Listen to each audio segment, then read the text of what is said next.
Through your precious blood I found pardon, and all of my sins are washed. They're all washed away. All of my sins, they're washed away.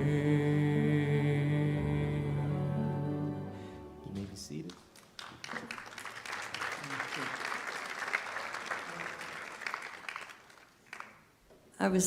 Me pediram para falar às crianças hoje, então todos os meus comentários serão direcionados a elas e os adultos poderão ouvir. Então, as criancinhas, me sinto muito feliz em poder vê-las todas. Eu as amo, eu as adoro. Eu tenho 26 ou 27 bisnetos, o mais velho tem 15 anos. Então, vocês sabem o quanto eu amo as criancinhas. Então, eu só queria lhes dar um pouco da minha experiência e eu já fui instruída a falar devagar por causa dos tradutores aí atrás. E então, eu lhes darei um pouco da minha experiência. Eu nasci em uma cidade muito pequena, no norte da Colômbia Britânica, no Canadá, e no campo praticamente, e ficava a cerca de 700 quilômetros da cidadezinha mais próxima, em uma estrada de cascalho, e meu pai era um comerciante, e eu estava crescendo com tudo que eu precisava. Ele estava pronto para fazer. Ele tinha um grande estabelecimento comercial e eu tinha tudo o que eu queria e eu não queria nada. E quando eu tinha cerca de 4 anos de idade, eu ouvi o nome de Jesus pela primeira vez. Meus pais não eram cristãos. E a primeira canção que me recordo foi O Grande Curador. E quando eu ouvi aquele nome,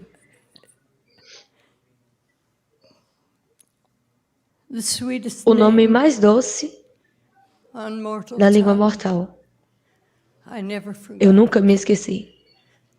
Jesus, precioso Jesus. Eu era tão pequenina, mas eu me recordo. Jesus, precioso Jesus. E bem do outro lado do comércio do meu pai havia uma pequena igreja evangélica.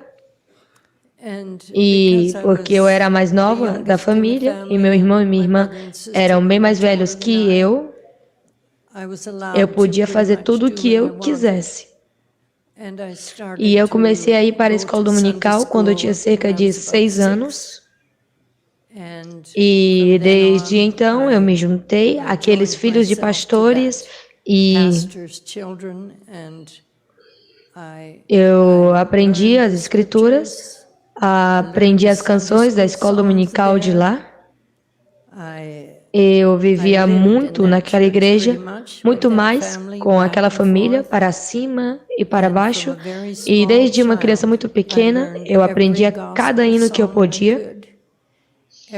Cada pequeno hino da escola dominical que eu podia, e para este dia, eu me lembro dos salmos que eu memorizei. E eu quero falar para vocês, filhinhos, aprenda o máximo de escrituras que você puder, o mais cedo que você puder. Isto te susterá durante a vida. Eu me lembro de estar na igreja, só uma jovem garota, e cantar: Tua palavra, eu a tenho escondido no meu coração para que eu não peque contra ti. Na verdade, eu não sabia o que isto significava, mas me ajudou nos anos de juventude.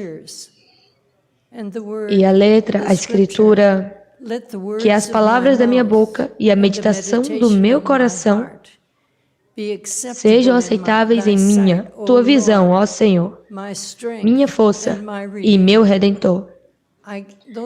Aquelas palavras ainda ecoam no meu coração e na minha mente até este dia, que tuas palavras sejam uma meditação no meu coração e que elas sejam agradáveis a ti, ó Senhor. E eu falei com meus pais, embora meus pais ainda não haviam me ensinado nada daquilo, ainda assim eu amava a palavra do Senhor e ela me susteve. E um dia, quando eu tinha 13 anos de idade, em 1949, era a época do outono, em setembro, veio um homem para caçar. E ele veio por Dawson Creek, a convite de alguns fazendeiros e chacareiros. E eu não sei como ele conseguiu chegar ali. Era uma longa distância, eu não sei. Talvez tenha vindo um pouco de avião. As estradas eram terríveis. Mas ele veio e pediram que ele falasse uma noite na pequena igreja evangélica. Eu nunca tinha ouvido falar o nome dele e só havia ali cerca de 50 pessoas na igreja e, claro, eu estava lá, assentada na fileira de trás. E quando ele terminou de falar, eu saí para trás de uma porta dupla e as pessoas penduravam as roupas ali perto daquela pequena parte da igreja atrás. E as portas se abriram, eu fiquei por trás da porta, afastada do caminho. Quando as pessoas começaram a sair, e eu queria ficar afastada do caminho. E então eu fui bem para de trás da porta, e então eu fiquei ali. E então este homem estava saindo com as pessoas e ele estava pegando nas mãos delas. Era o irmão Branham. Eu não sabia quem era ele. E enquanto ele saía com as pessoas, ele parou, olhou atrás da porta, me viu ali, pegou minha mão e houve uma escritura que ele disse para mim. E ele disse: irmãzinha, Deus te abençoe. Se entregares teu caminho ao Senhor, Ele cumprirá os desejos do teu coração. Naquele momento, algo me envolveu na mais doce presença que eu conhecia, tocada por algo sobrenatural, a voz das eternidades. E eu chorava. Eu fiquei ali atrás da porta, chorando. E o irmão Branham saiu. Eu não sabia quem era ele, o que ele era. Eu só sabia que eu havia sido envolvida em alguma coisa da eternidade, que eu nunca havia experimentado em minha vida. E eu fiquei ali chorando, enquanto todos iam embora e saíam. Eu nunca me esqueci daquele momento. Eu sou tão grata por aquele encontro. E à medida que eu crescia, eu não queria nada do mundo. Eu tive cada oportunidade que me poderia ser dada. Eu tinha muitos amigos na escola. Eles faziam coisas das quais eu não queria fazer parte. Claro que havia um jovem garoto que vinha à igreja de vez em quando,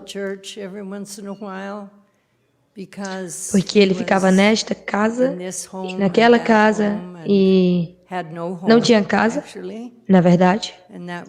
E este era o irmão Eddie. E eu gostava dele. E alguém disse para mim, a filha do pastor, na verdade. Eu tinha 10 anos de idade e um dia ela disse para mim: Ruth, você gosta do Eddie? Ele gosta de você. E eu não estava nem um pouco interessada em nenhum garoto naquele tempo. Toda a minha vida foram gatos, borboletas, cachorros, cavalos, sabe? Tudo que tem a ver com fazenda. E ele não estava interessado em nenhuma garota também. Então, mas aquilo foi, daquele momento em diante, nossas vidas se entrelaçaram. Por causa do Evangelho e nosso interesse nas coisas relacionadas às coisas espirituais. E eu fiquei muito interessada em esquiar. Eu esquiava nas festas de inverno e, como nós morávamos no norte, era gelado, então 6 meses de inverno eu passava no gelo. E um dia o pastor disse para mim, Ruth, será que isto é algo que uma moça cristã deveria estar fazendo? E somente aquela palavra me fez deixar aquilo bem ali. Eu nunca mais voltei para aquele entretenimento novamente, desde aquele momento. Algo em meu coração estava... Eu não entendo, eu nunca mais lutei contra aquilo novamente. Simplesmente parou. Eu não tinha mais interesse naquelas coisas. E mesmo cinemas ou qualquer coisa do tipo, eu não tinha mais interesse. Foi como se os meus interesses tivessem sido direcionados a Deus. E eu olhei para trás naquele momento quando o irmão Branham disse, se confiares teu caminho ao Senhor, Ele cumprirá os desejos do teu coração. E à medida que os anos se passaram, eu percebi que meu desejo era para o Senhor. Isto era o que eu desejava. Não era o desejo por coisas ou... Era por Ele. Meus desejos eram por Ele. E eu tinha uma obstinação. Mas a minha obstinação era, ninguém me fará fazer algo que desagradará ao Senhor. E eu sou muito grata por isto.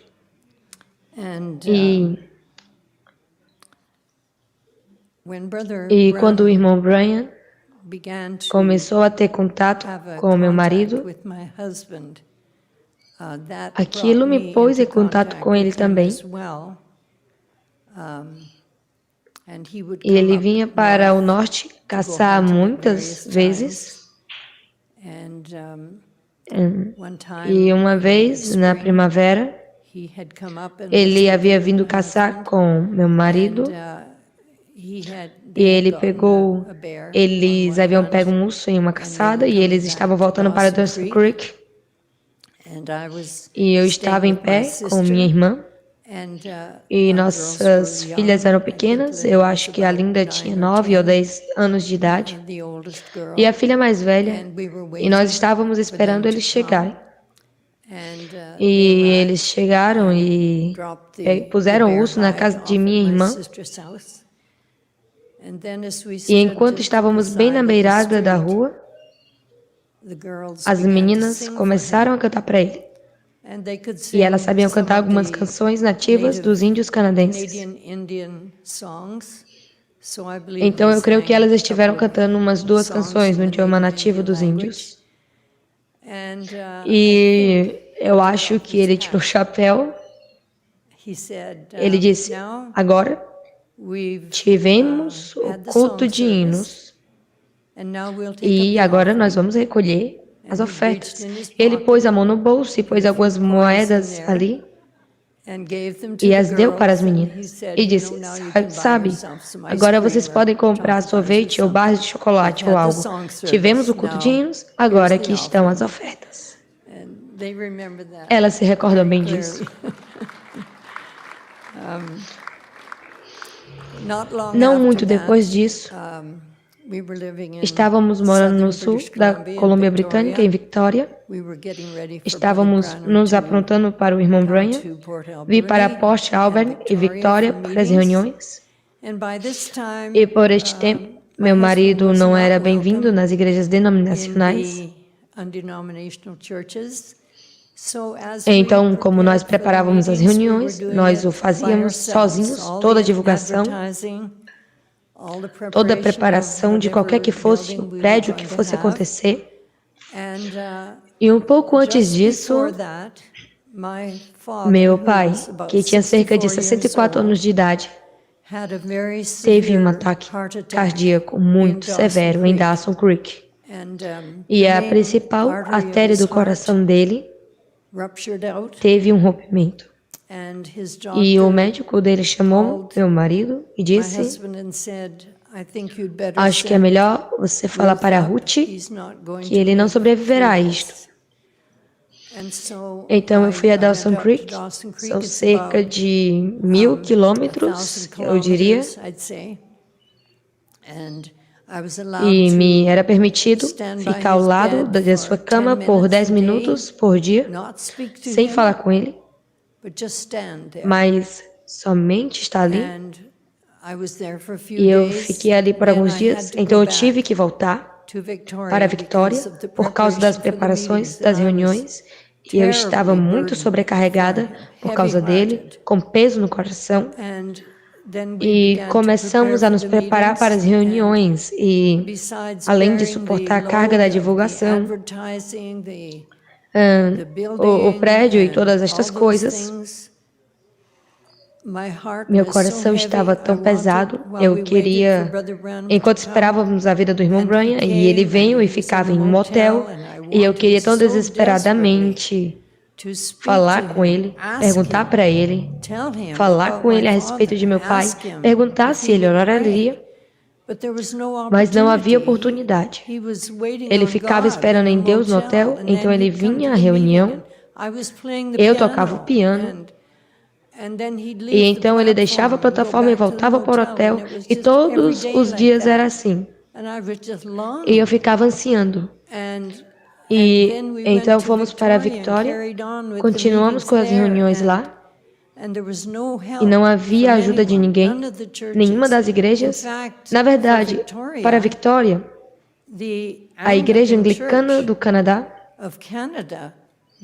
nos cedeu uma de suas organistas, que vinha e tocava o piano nas reuniões. Se você puder imaginar, nem era mesmo uma cristã ou uma crente. Ela veio para tocar o órgão. E então, depois que aquelas reuniões terminaram, e estávamos no hotel do lado de fora, e o irmão Brian estava conversando com meu esposo e falando palavras de despedida. Tem sido maravilhoso estar aqui, nós somos gratos pelo que o Senhor tem feito e talvez o veremos novamente. E eles só estavam falando algumas palavras de despedida e eu estava em pé a mais ou menos dessa distância deles, quieta, embaixo das luzes do hotel. E o irmão Brian se virou para mim e disse: por falar nisso, irmã Biscoe, seu pai ficará bem. E não houve grandes gritarias, palmas, pulos, somente aquela paz serena.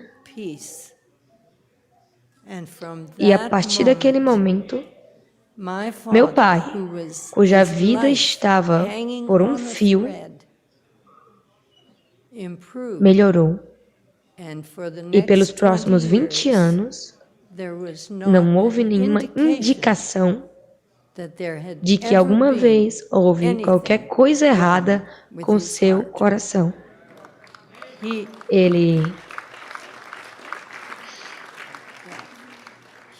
Ele fazia um exame todos os anos. E o especialista dizia: se eu não tivesse sido o médico que te atendeu, eu nunca poderia dizer que alguma vez teve alguma coisa errada com seu coração. E quando ele partiu com a idade de 84 anos, 20 anos depois, ele simplesmente partiu devido à idade avançada. E não somente isso, ele morreu um crente. E a partir daquele momento, minha família, que nunca havia ido à igreja, minha mãe foi salva e batizada aos 82. Minha irmã foi salva e batizada por volta dos 50 anos. Meu irmão foi salvo com 90 anos de idade. Não teve a chance de ser batizado, mas foi salvo. E toda a minha família, em tempo, pela graça de Deus, de alguma forma, entraram. Então nunca desista de sua família. Só mantenham-os diante do Senhor. Mesmo que eles não estejam perto de você. Eles podem estar a centenas de quilômetros de distância.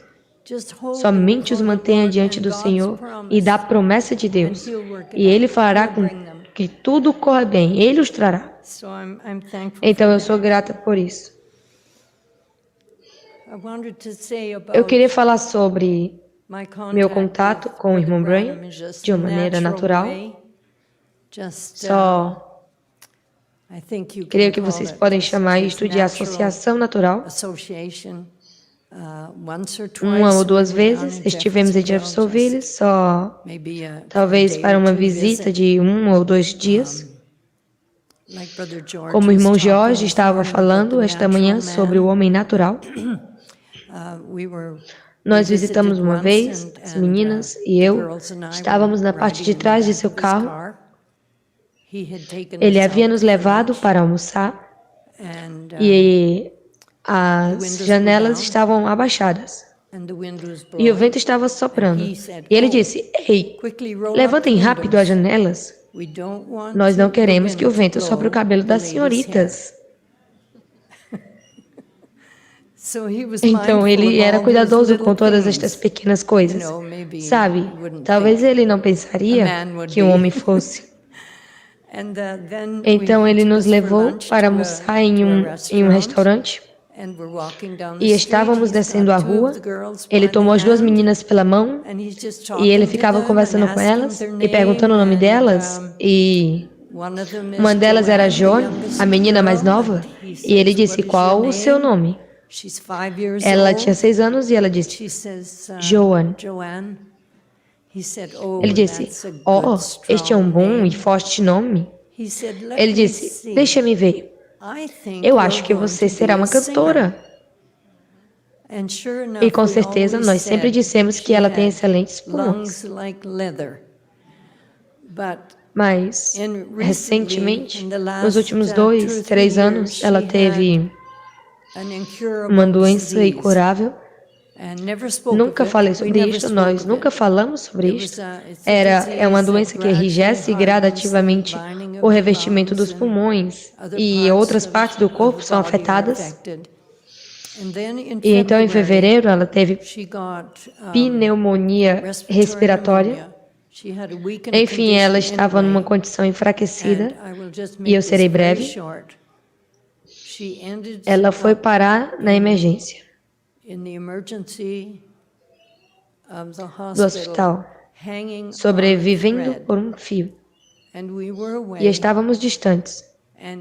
E uma noite, nós estávamos tentando comprar passagens de avião para corrermos para casa, porque sabíamos que ela estava muito debilitada. E durante a noite, eu estava orando e eu me lembrei do Senhor. Eu disse: "Senhor, teu profeta disse, Joana, eu creio que você será uma cantora." E eu estou agarrada àquela promessa.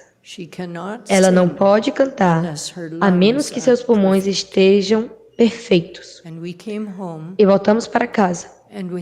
E dentro de poucos dias, Deus proveu miraculosamente o melhor especialista, eu diria, do Canadá, que veio durante a noite. Na verdade, ele ligou para ela às 9h30 uma noite e disse: "Joan, aqui é o Dr. Stoller. Você não parece bem. Te encontrarei no hospital pela manhã." Joana mal podia respirar. Ela disse: "Como você me ligou? Por que você está me ligando?" Meu pai te ligou? Como você está me ligando? Enfim, na manhã seguinte, Joanna tinha uma equipe de 4 especialistas cuidando dela. E nós firmemente cremos nisto, que tudo aconteceu por causa daquele médico e sua salvação. E nós sabemos que terminará assim. Então, eu sou muito grata a isto. E eu acho há muito mais que eu poderia, provavelmente, dizer, se eu pudesse me lembrar neste momento. Para vocês, jovens meninas, jovens homens, eu só lhes diria que aquelas palavras que o irmão Brian disse para mim, entregue teu caminho ao Senhor, e Ele concederá o desejo do teu coração. Sabe, vale a pena entregar tudo ao Senhor, entregar teu caminho a Ele, segui-lo, afastar-se do mundo. Não há nada lá fora para vocês, nada.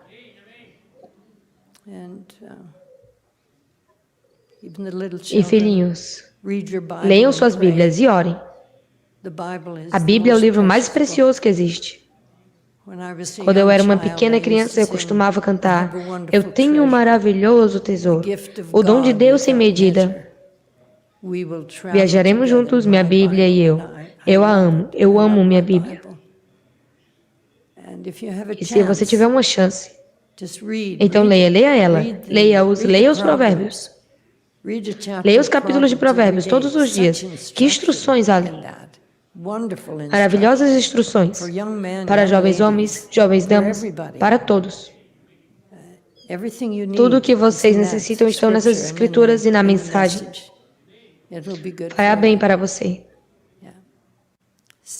Então, isto é tudo o que eu tenho para dizer.